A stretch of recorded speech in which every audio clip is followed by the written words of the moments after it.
I'm your host, Colin Piazza, founder and CEO of Social Sleuth.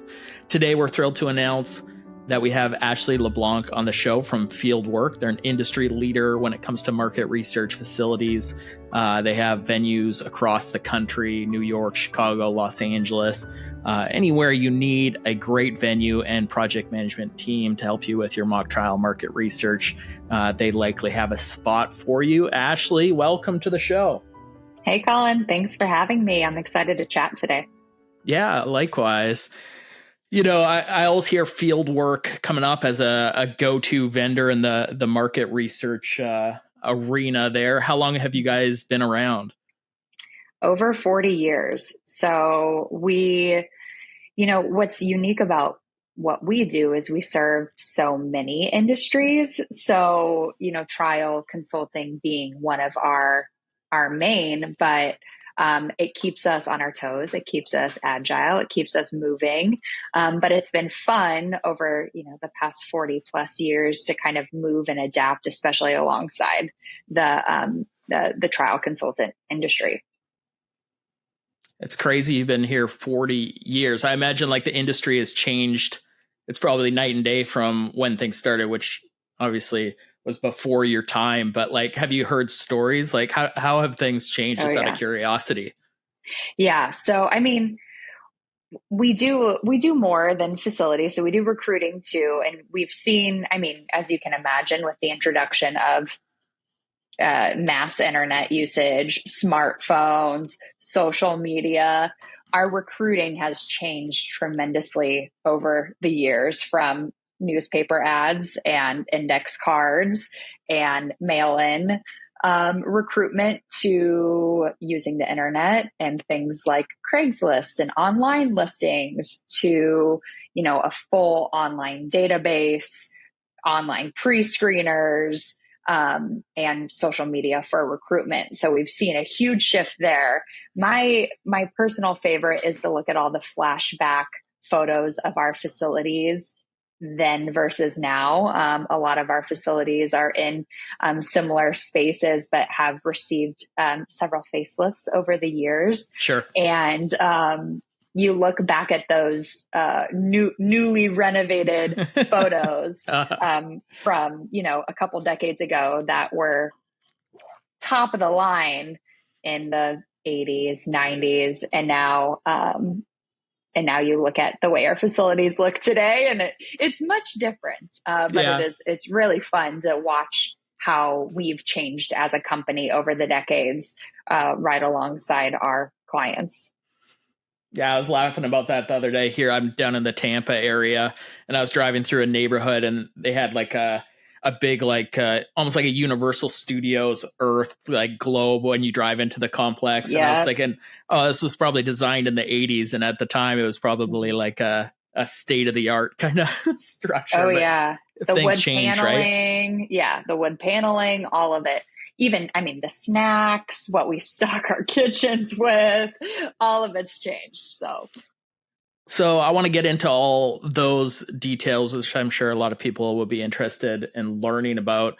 You touched on recruiting, so let's start there. Recruiting the correct group for a market research endeavor or a mock trial. It's really important, right? Because if you're dealing with a brand or if it's in a legal setting with a trial, you want to get the correct cross-section of people that's consistent with what the company or a legal team is going to be dealing with at trial. I imagine you guys have a lot of that recruiting, like you were talking about, already built in. So if a client comes to you, can you listen to kind of what they're looking for and find the correct group of people based on their needs? Oh, yeah. We have a wide network of recruiters that we can tap into as well. So, of course, we've spent the past decades building our database and, doing that kind of legwork so that we have participants at the ready.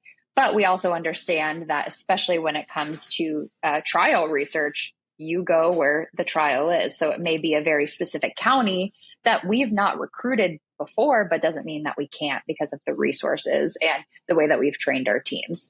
So it's kind of another unique thing about Fieldwork is our people are ready to take on the projects and the challenges. So especially if you're like, this is a really rural community. I don't who's recruited to this area before Right. we can probably get it done and make the research happen. So all of our facilities do local recruiting. So we have local teams doing recruiting in the area with their local counties. And then, as I mentioned, we have a network, a national team that can really help you go anywhere. Yeah, that's awesome. Yeah, and with the different kind of trials and stuff that our team has helped with, it's very true. Even in one state, the specific jurisdiction makes a huge difference.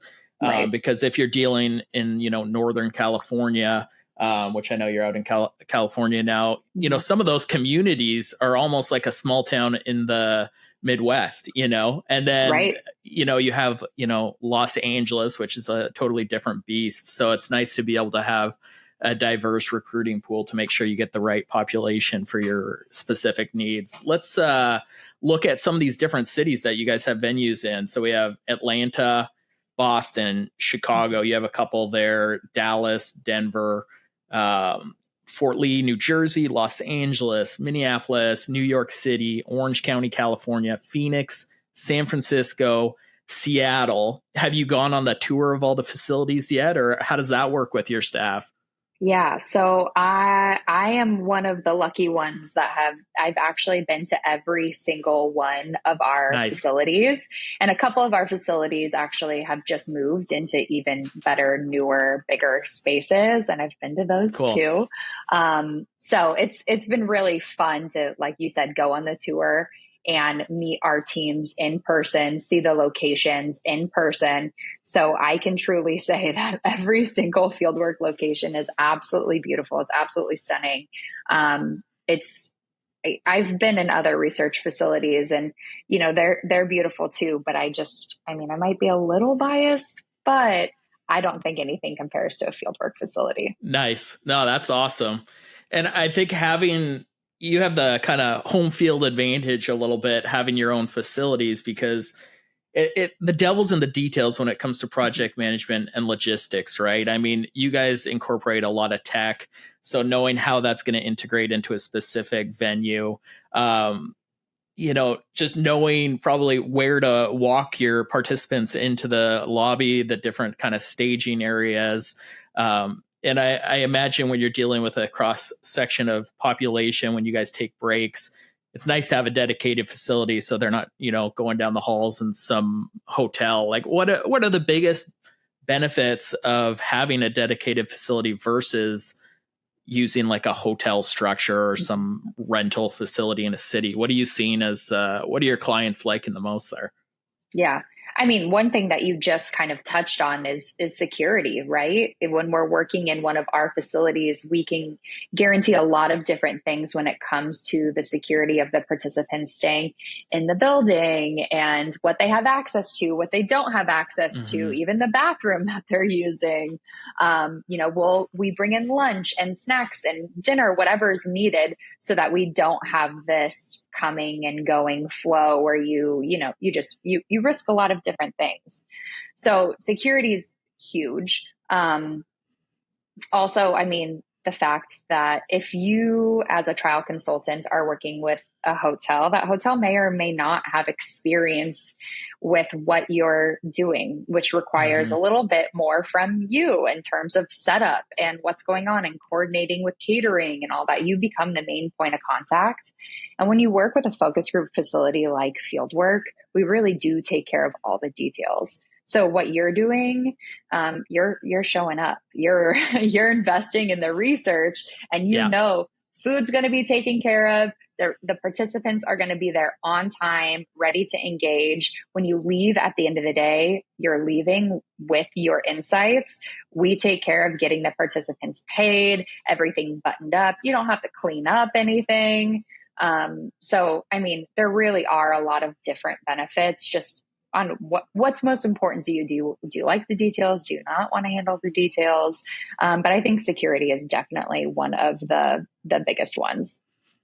Yeah, security is really important. It's also something that people often overlook, in a variety of of situations. And I mean, security, and it goes beyond just physical security, right? When it comes to who's where, I mean, you're talking about data, and there's a lot Yeah. of confidential materials around when you're talking about case strategy and stuff like that. So that, I mean, I don't think I'd want to leave any kind of laptop or case folder with litigation strategy on a table in the random hotel or Right. the local Right. community event center.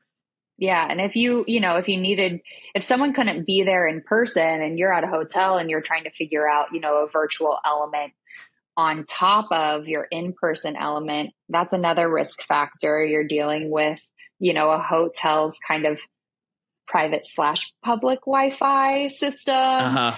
There's just a lot of unknowns there compared to when you're working in a secure facility that handles stuff like this. Every single week we're doing projects like this. Yeah, and you kind of hit on a good point there. I do a lot of like reading into intelligence kind of stuff, and that's what a lot of these foreign governments were doing too. Is that they will go into these common areas and they'll basically clone a router, and it looks like it says I don't want to say Hilton, but whatever hotel is I love Hilton. Hilton, Wi-Fi, free Wi-Fi, but they've cloned it. And so basically as soon as you click on that, then they're going to integrate your data there. So yeah, the cybersecurity aspect too is not to be overlooked for sure. Yeah. Let's jump back a little bit to your background. So you're a director of communications with Fieldwork. What does that entail? A little bit of everything. Yeah. No, I handle, some of our internal communications when it comes to, distributing information to our teams, but all of our external marketing as well. So how we come to market, how our brand, kind of how we represent ourselves, not only in the market research industry, but beyond in the different industries that we serve.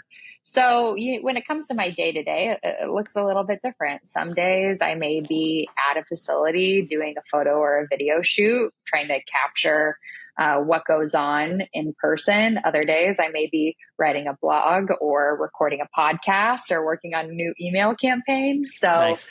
My whole goal is how can we make Fieldwork known, how we can make Fieldwork a household name.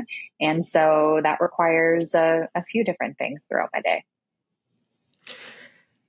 You come from a background in marketing. You worked for another company before, and you can plug them or you don't have to plug them. It doesn't really matter. But that's kind of your passion.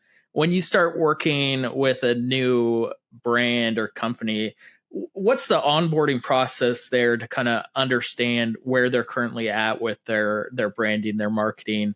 How can you look forward to the future? What do you have to change? What does that process look like for you? Yeah, that's really interesting. So, I kind of, I got lucky. I had been familiar with Fieldwork for, probably about like 6 or 7 years before I came onto the Fieldwork team. So the agency that I was working at was working with Fieldwork.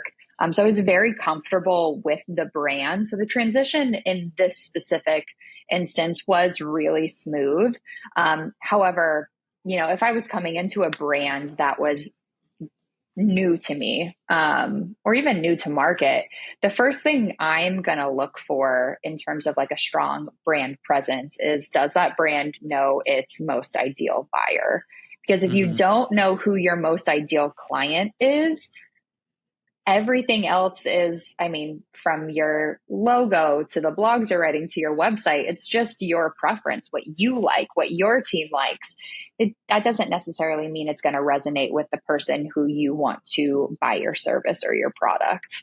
So buyer personas are always number one for me, because I really do think that it's going to dictate absolutely everything else about your marketing and your brand strategy. Would be the first thing I look at. And then I would take that and I would, create a marketing plan that is all encompassing in terms of blogs for SEO, keywords on the website for SEO, a solid email strategy, what social platforms are your most ideal client on, making sure you're extremely active on those. And then especially if you do have a larger team, motivating and really engaging those people to be active on LinkedIn, especially if you're a Right. B2B company. That's going to be huge. LinkedIn, I think everyone is familiar with LinkedIn in Sure. 2024, 2025. Yeah. But I feel like it was it took people a little while to get comfortable. Like, how much should I be sharing on here? Is Yeah. this just for me to post like job updates? But it's really not. Like, I mean, since 2020, LinkedIn has become such a core platform for me to stay connected to my industry, to my colleagues, to my peers. I work from home. I've worked from home since Yeah. 2020. So that's been, I mean, my main platform to see what's going on in the industry and kind of keep up with that, that day to day when I can't necessarily be in person with anyone, or in between those conferences or industry events. Yeah. I mean, LinkedIn it's, you still see some of those trickling posts coming in where people are like, you know, this isn't a social media platform. It's supposed to be company relevant stuff. Those days are dead. I mean, if you want to Yeah, latch onto that, that's fine. But it really is, LinkedIn is the new platform. And even Facebook is kind of dying, it seems like, for sure. certainly with the younger generation. You made a good point on your kind of buyer profile and targeting your content to that person. A company shouldn't be everything to everyone, right? You really want to Right. focus in on one. I mean, on the broad strokes, you know, the B2B versus B2C, if you're trying to target both of those, probably not a good fit, because it's just the type of advertising platforms that you have to use, the keywords, whatever you're doing as far as outreach, completely different. But even within just a B2B space, same thing. You really want to like narrow in and figure out who that person is that you're trying to reach, right? I mean, Right. would you agree with that? That you don't want to be Oh, yeah. everyone to every have something for everyone, right? You want to focus Right. in on. Right. Well, and how overwhelming is that, right? Like, I Yeah. feel, when I was agency side and I would talk to brands, if they didn't have a marketing person and they were just trying to like DIY and scrap things together, these decision makers were so overwhelmed because it was like, how do we be everything to everyone? And how are we in all the Mm-hmm. lanes? And how are we blogging and doing the emails and the social, and like, how do we keep up? But I mean, really what these buyer personas do is they just like narrow your point of view a little bit. Instead of saying we have to be all things to all people, it's like, Mm-hmm. we just have to be the right things to the right people. And it really does, it gives you focus. And I think it takes away the anxiety of marketing. Yeah. There's a little bit less of the unknown, gives you strategy, it gives you a plan. And I mean, when it comes to marketing, those are kind of the key elements that make it all worth it. So yeah, definitely. Yeah. And, we're talking broadly right now. It's like, I know Fieldwork, because you've been in business 40 plus year, Mm-hmm. you've sorted out a lot of that stuff already, but our company started in 21 and we've been building it. And, there is a lot of those pain points as you build a company to figure out who that buyer persona is. And a lot of that comes with experimentation. So you got to get creative there and kind of see what's working. And then focus in. But I would agree with that when it comes to marketing. It's like, if you're trying to go too wide, it kind of breaks your brain a little bit trying to figure out the strategy and how are we going to communicate that story. It's all about a Yeah. story. Mm-hmm. How does someone come up with that storytelling angle with a product or brand? I know in trial strategy, when they come up with their opening and closing statements, it's all about painting the picture, right? I mean, you want to keep it simple to get that point across, whether you're in a trial or if it's an advertising campaign. But do you have some tips or some golden rules when it comes to storytelling? Yeah. I mean, first, like, collect the insights, collect the data, right? That's going to be step number one. But turning that into the greater story, that's where it takes a little level of creativity and finesse. No, we're in the age of AI, and I'm not going to, sit here and say that as a creative, I don't use AI to help get me started or as my editor.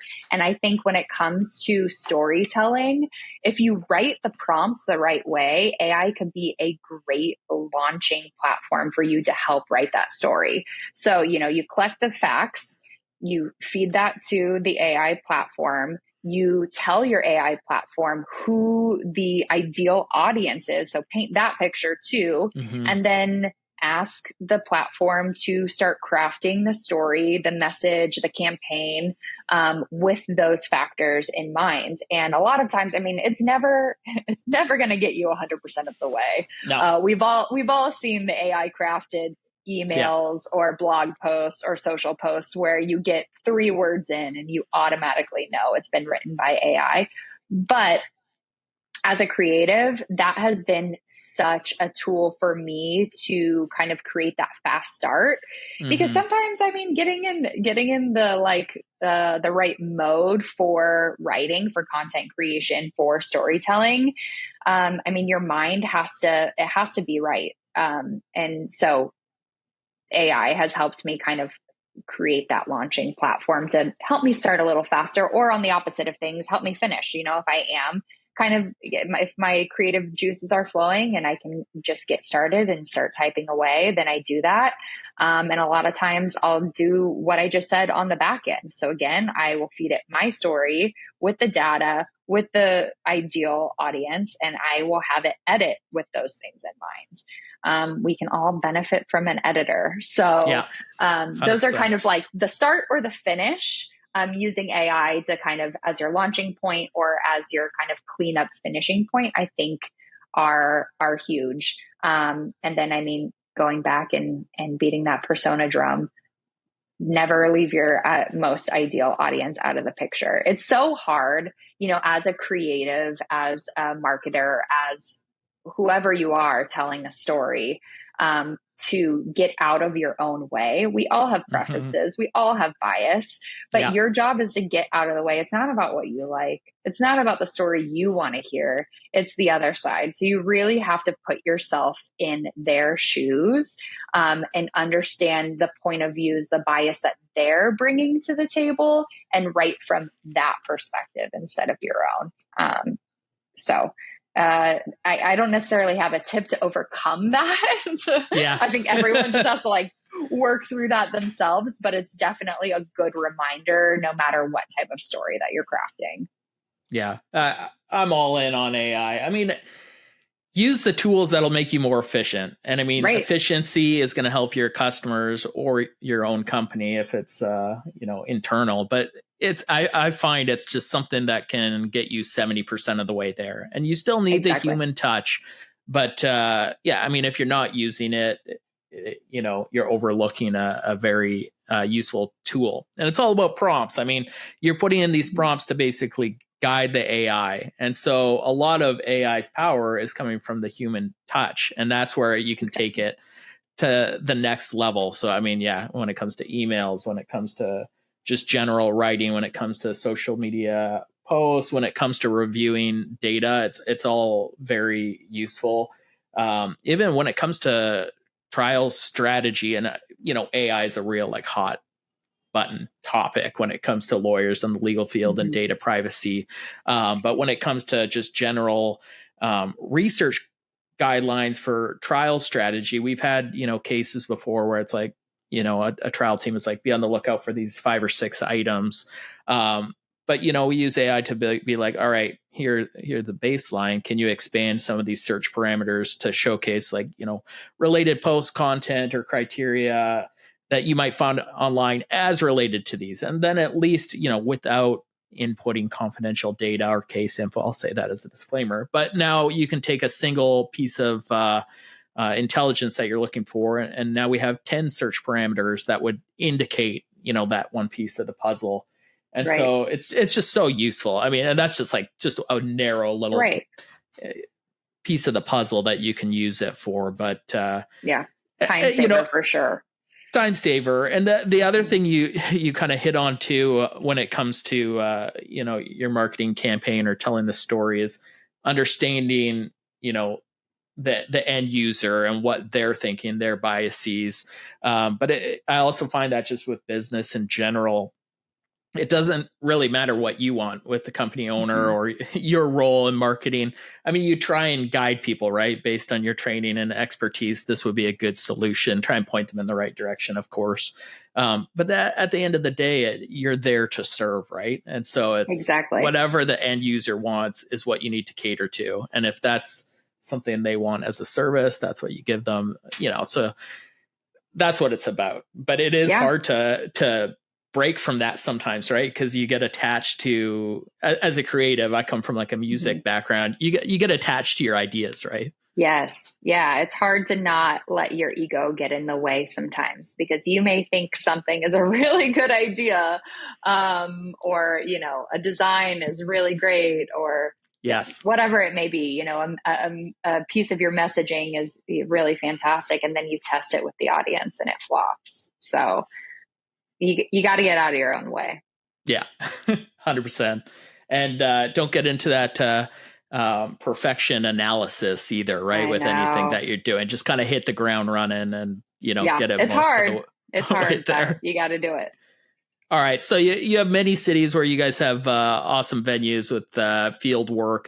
Probably don't have time to go through all of them here, but out of the list that we talked about, Boston, Chicago, Denver, Seattle, across the country, Fieldwork locations, what's your favorite? What's your favorite city to visit?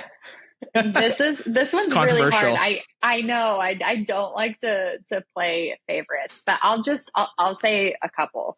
Okay. I'll say the most recent facility I was at was our Dallas facility. We just relaunched it, and it is absolutely beautiful. And one of the newer things, talking about evolving with your client or your persona, is several of our facilities now have in facility medical simulation centers. So as our human factors clients needs have changed over the years, we've kind of adjusted. So Dallas is one of our facilities where we actually have that hospital-like environment in one of our conference rooms. Wow.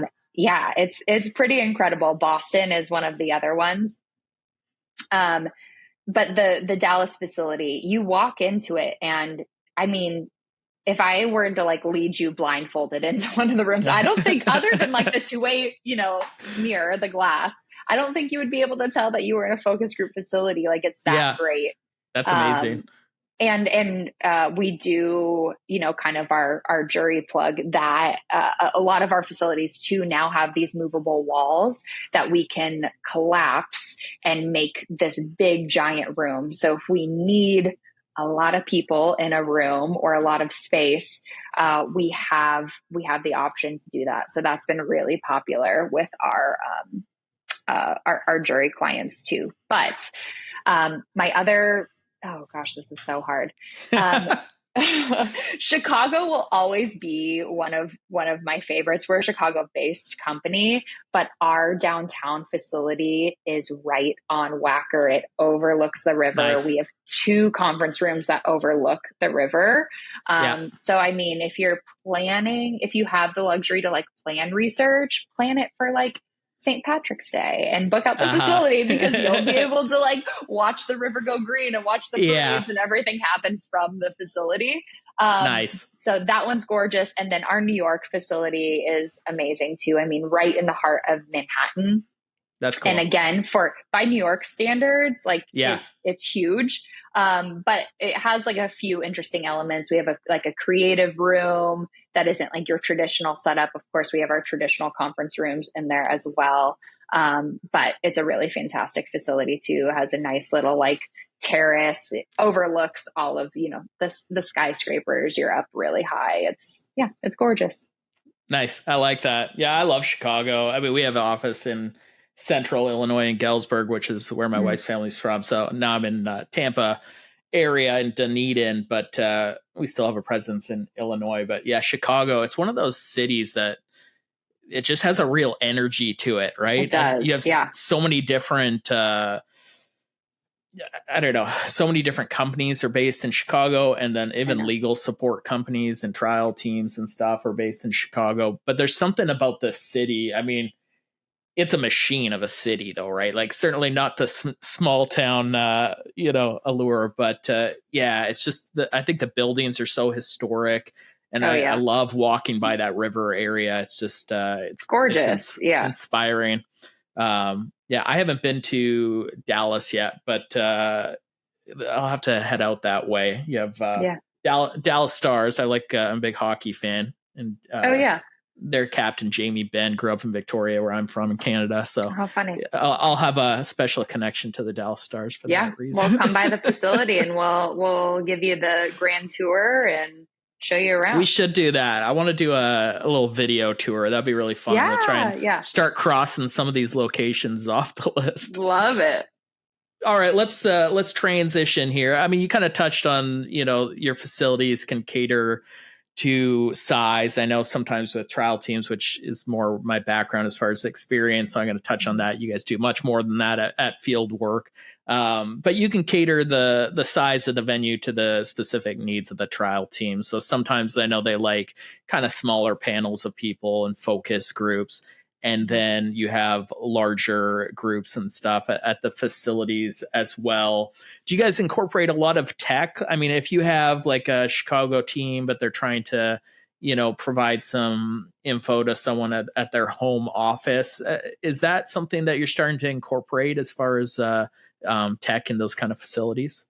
Yeah, yeah, for sure. So kind of like a fun fact about fieldwork that I don't feel like a lot of people know is, of course, we have our facilities, but kind of two other parts of our business that I think make us really unique is one, what we call fieldwork anywhere. We can literally make research happen anywhere. So let's say Nice. you need to be in a really specific county or you need to be in a specific city and fieldwork doesn't have an actual facility there.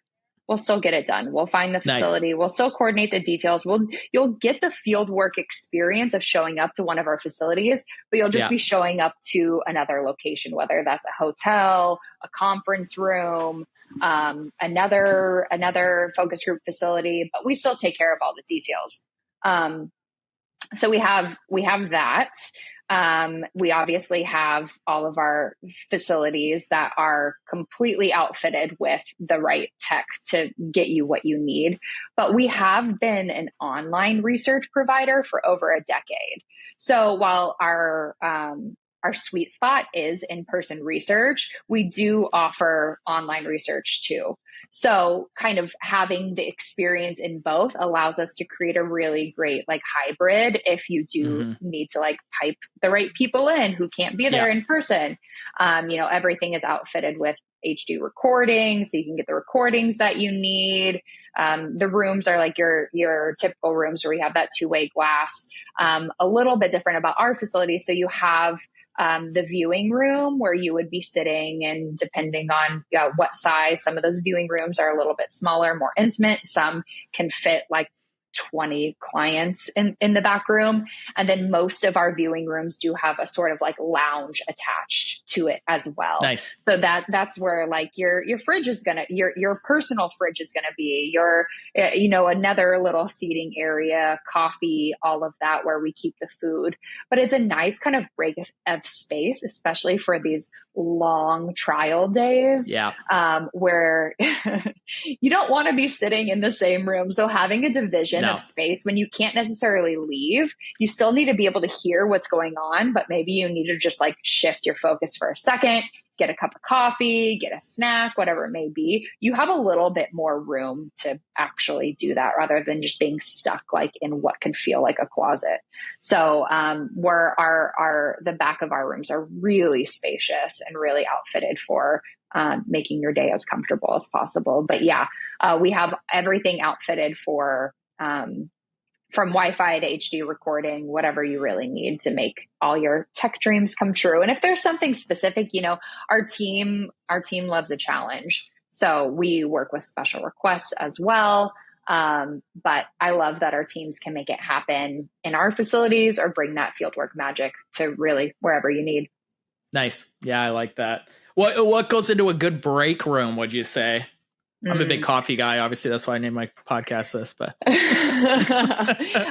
coffee for sure. But yeah, I mean, it's all about the snacks and the variety. I mean, I feel like we do a really good job trying to not have like a bias when it comes to like brands or snacks. We yeah, try to emphasize local. So if you get the pleasure of like visiting multiple of our facilities, peep the snacks, because the snacks that we have like in our Seattle facility are going to be different than the snacks that we have in our nice. Boston facility. You will always find peanut M&Ms because that is like a backroom staple. I don't think those are ever going away, Those are the and they best. are definitely the most popular snack item.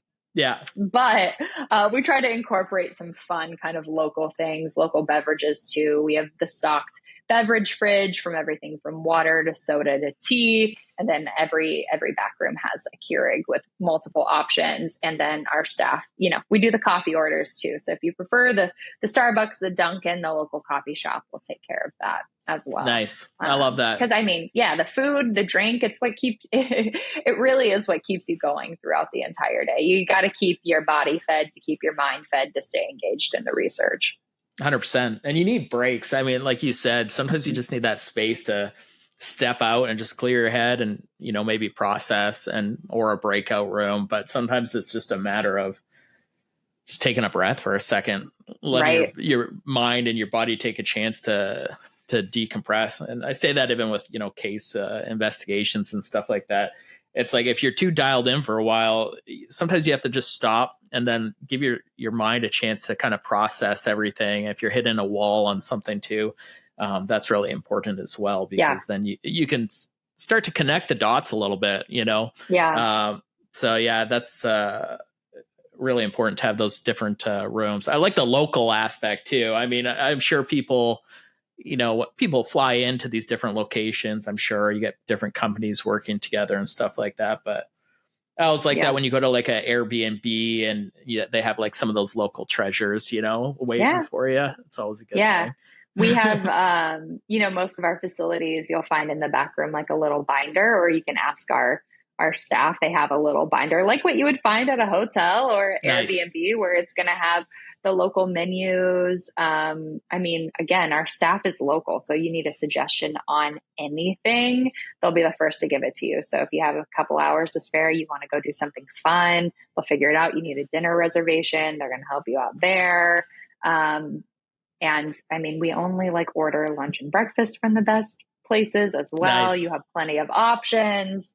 That's awesome. Yeah, we really try to make it. I mean, if you have to sit in a focus group facility all day, we want you to leave with a really fantastic experience. So we're going to do absolutely anything we can to make that happen. For us, it's like, yes, we're in the research space, but more so we feel like we're in the hospitality space. So we try to come at it from that hospitality point of view, because we know if we take care of all of those details, you're going to get the most out of your day. You're going to get the most out of your research. And that's going to keep this whole industry moving forward. So the hospitality angle goes beyond your customers and clients too. I mean, a lot of that has to do with the participants actually arriving for these events. How do you prepare your participants so once they get to the location, they go through the process, it's turnkey? I imagine there's some logistics that go into that to make sure everything's running smoothly.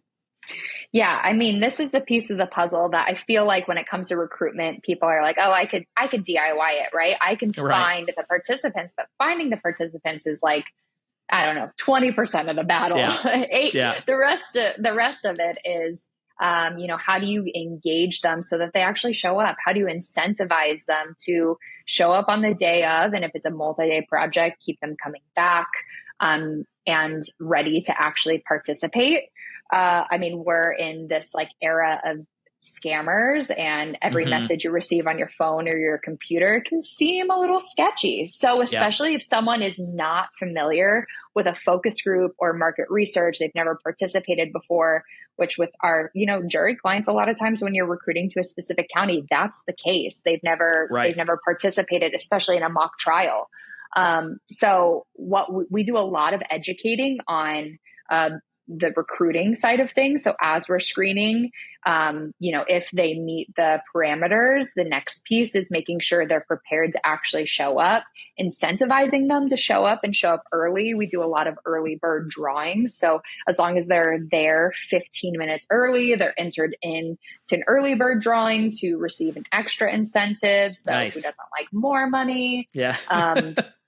And the same thing, everything that I'm talking about in terms of our clients with the snacks and the space and the experience, everything that they get to experience on their end, we do the same exact thing for our participants. It's in our best interest to show them that same level of hospitality. So we make sure that when they're showing up, they know where to park. They know what floor to go to. Are they going right? Are they going left? Right? All of our communications really go above and beyond. We try to make the check-in process as seamless as possible. We make sure that they're fed and happy and refreshed, because same thing with our clients. Like we have to, a juror that hasn't been fed in 6 hours is not going to give you their best, but someone who has access to snacks and lunch and breakfast, whatever it may be, they're going to show up and they're going to actually want to be there, not constantly looking at the clock. Like, when do I get to leave? So yeah, there's a lot that goes into it. And if you're trying to take that on yourself, again, it can be really overwhelming. And it can be really distracting. It can distract you from the research, from what you're trying to actually get out of the day. So, it's all about those details. Yeah, that's awesome. Yeah, I wonder if sometimes in those courtrooms, those jurors look pretty fatigued. Maybe for a reality-based training, you should fatigue them. Yeah, there you go. No, you want to keep them interested.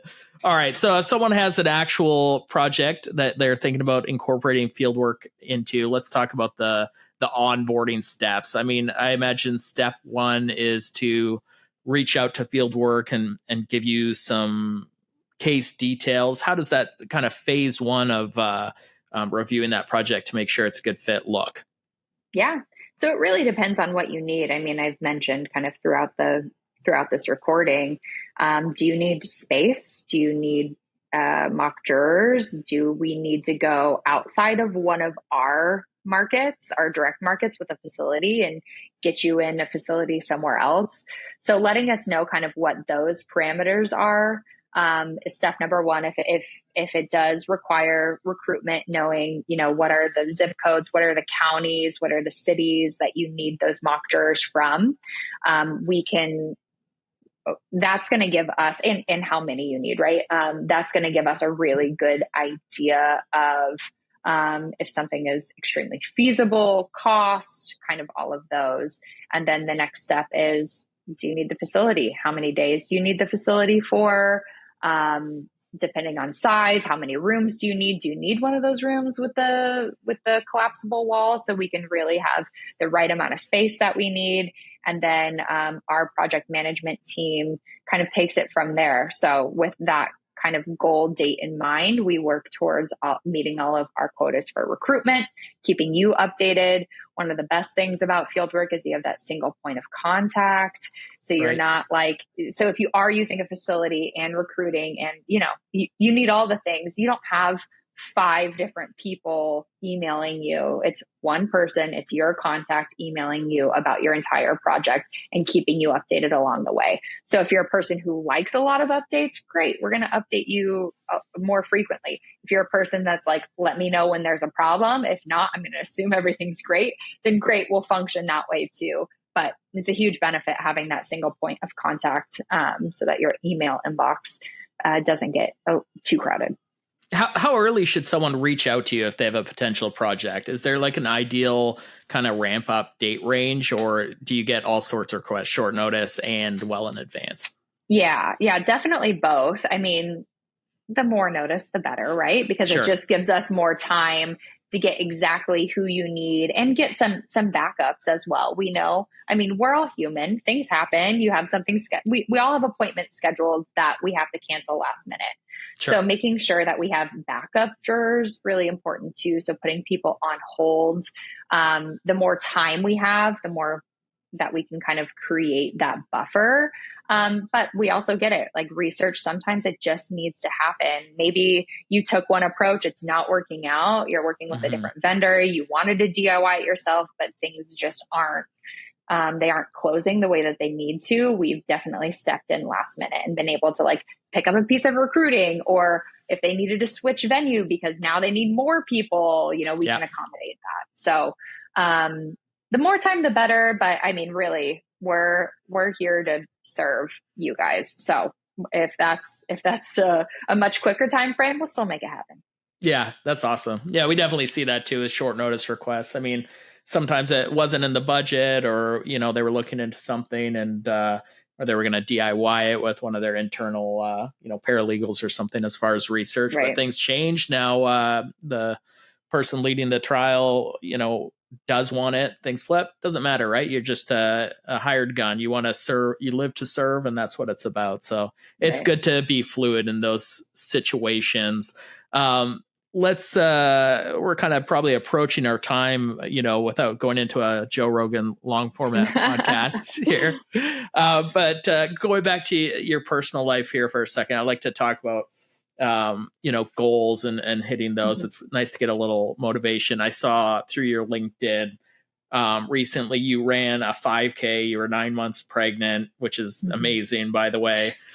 How does someone set goals like that? Where do you start? How do you work through that process in your brain where you have something you want to accomplish, you want to get it done? I mean, that's pretty impressive. I don't know if I could do a 5K just right now myself, but how do you accomplish those goals? Point us in the right direction. Yeah, I feel like it's all in the planning. It's all in the training. So yeah, I ran that 5K. I'm running another half marathon here in a couple of months. And then the goal would be to run a full at the end of, or fall of next year. So like probably November of 2025. And of course you can say those things, you can speak them out into the universe. You can will them as much as you want, but unless you create the quote unquote training plan, because this really works for any goal, whether it's a physical goal, an academic goal, a career goal, but like, what are the steps that you're actually going to take to get there? So for me, I like to break those down, right? What are those kind of more long-term goals? What do I want to achieve over the course of a month? What do I want to achieve over the course of the week? But then what are those daily habits that are going to contribute to actually getting that goal done? And that could be little things, stretching, right? Messaging people, connecting with 5 new people on LinkedIn this week. Putting yourself out there and getting on a podcast, like whatever is going to bring you slightly closer to that goal. What are those kind of like daily, weekly habits? And then those milestones, what are those monthly kind of milestones that are going to bring you closer? And then I'm a big celebration person too. So we're all human, and I feel like we function off of that reward based system. I mean, we were just talking about it with participants, right? We all love some sort of reward, whether that's something physical, words of affirmation, you name it.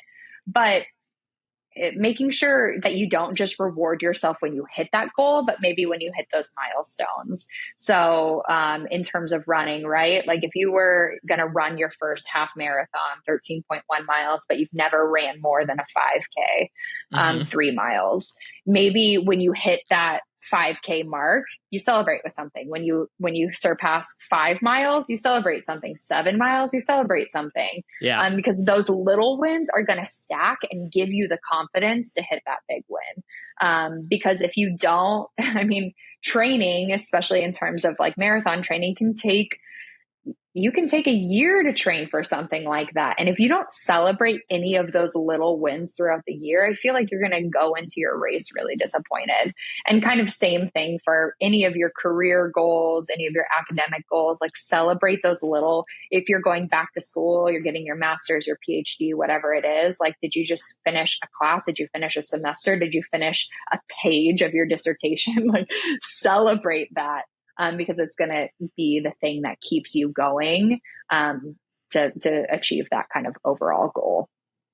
Yeah, that's awesome. That's awesome feedback. I like that. Yeah, I mean, it's those little steps, right? If you look at the long Huge. term, it it's so hard to hit those goals. You got to go after Yeah, those little pieces of the puzzle and celebrate those things too. And I think sometimes it's hard to see those little victories if you're only looking at that end goal, but you really do for need sure. to, each of those little pieces of the puzzle are important to celebrate. And then before you know Yeah. it, you've made progress. And with, all those companies, big companies and stuff like that too.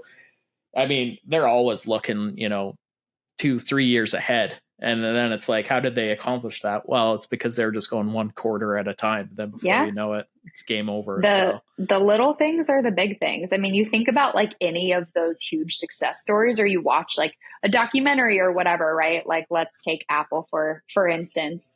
yeah. Um, and you ask, if we were able to ask Steve Jobs like what those monumental days in his career were, I'm sure the launch of the iPhone would be in there, but it's going to be a lot of times what's showcased in those documentaries and the biographies and the autobiographies.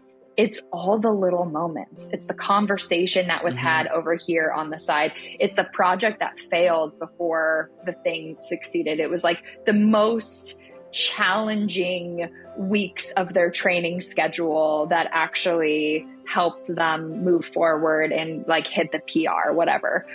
So it's always, it's the little things that end up being the big things. It's not the big race. It's not the big launch. It's all the little things that happened in the in between. 100%. And Apple, I mean, they were close to failure multiple times. Right. I mean, Steve Jobs, he got fired off his own board and started Next Computers, launched that. That basically failed. It was too high for the price point. Apple's about to basically go into bankruptcy, and then they invite him back and he turns it around, right? But yeah, you always look at that end kind of scenario to say, oh, that they're a huge success. But I think every one of those success stories probably had 1,000 almost failures along the way. All right, Ashley, appreciate your time today. If you need anything from Fieldwork, Ashley, hit her up on LinkedIn. Go to the Fieldwork website.